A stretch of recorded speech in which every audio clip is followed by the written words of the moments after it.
Well, hello. Good morning. Pastor Russell here today to be with you for a few moments here. And I want to take a moment just to thank you for all of you who watch these devotions, a lot of you every day. And I know some have different times and maybe can't do it all the time. But whatever you watch or whenever you watch, I want you to know how much I appreciate that. A lot of you tell you praying for us, and on the ones on YouTube that we have out now. I know it goes around the world. I just got told that I've got watchers in Italy, which tickles me to death, and it's hard to understand how an old country boy like me has got this stuff. God is working, and God is using this to reach lives around the world. And if you're watching on YouTube, I appreciate that today, and I just ask you to give me a thumbs up and do that, because that helps it to even get further out into the world. And keep praying for my wife and I as we pastor and as we work on these devotions and the different things. But thank you so much for watching these devotions and giving me a lot of encouragement with your kind words. I want to talk to you today from Isaiah chapter 45 verses 2, and then on Luke chapter 10 verse 16. Isaiah said in his 45 and 2, I will go before thee and make the crooked places straight. I will break in pieces the gates of brass and cut in sunder the bars of iron. God has told Isaiah, and he is talking to the children of God. He said, I'm going to go before you, and I'm going to straighten out that path. I'm going to make the crooked places straight. I'm going to break in pieces the gates of brass they may put up to try to stop you. The Lord is the creator of everything.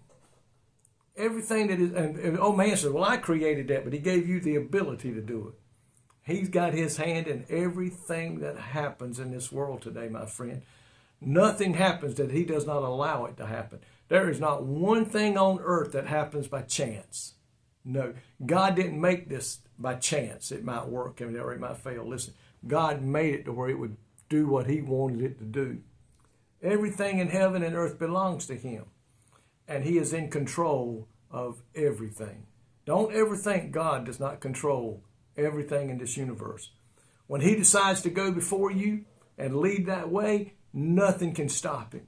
If he decides he wants to make a move, using us to make that move, we're gonna do it. He's gonna help us be successful for it. It's gonna happen.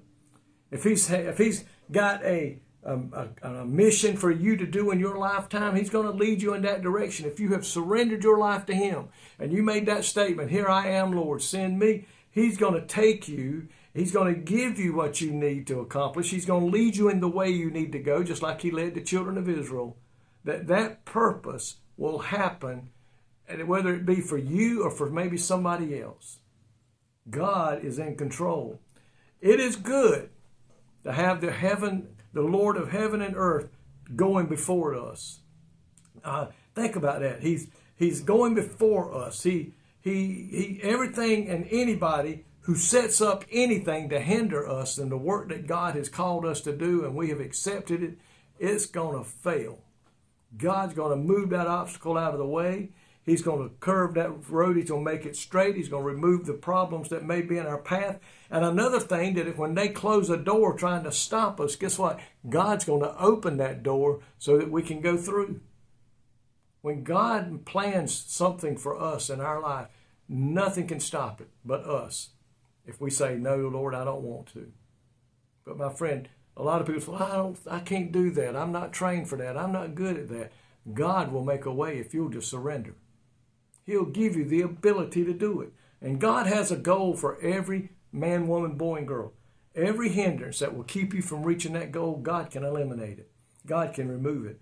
And this is not because we're great. No. It's because God is great and has decided to go before you that you may accomplish that goal.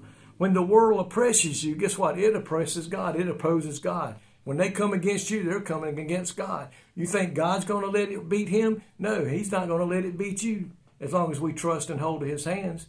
Listen what Luke chapter 10 verse 16, and this is Jesus talking.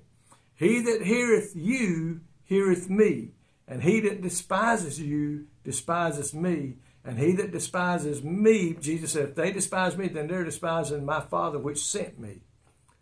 When they come against you, when you're preaching the gospel, you're teaching the gospel, you're witnessing the gospel, and they come against you, they're not just coming against you. The Bible says they're coming against Jesus. Jesus said they're coming against me, and they're coming against the Father in heaven.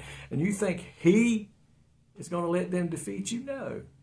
So think about it. With God, we are more than winners. We're more than overcomers. The Bible says we are complete in him, and we will pass the test. My friend, today, I'm glad I serve an awesome God, that no matter what happens, we're victors. We're going to win, and we're going to spend eternity one day in heaven with him. Thank you today, Lord, that you said you'll make our path straight. You'll go before us. You'll remove those obstacles that man puts in our way so that we can accomplish the goal that you have for our life. God, help us today to continue to have faith in you. In Jesus' name, amen. I love y'all today. May God richly bless you is my prayer. And again, thank you so much for watching these devotions. May God bless.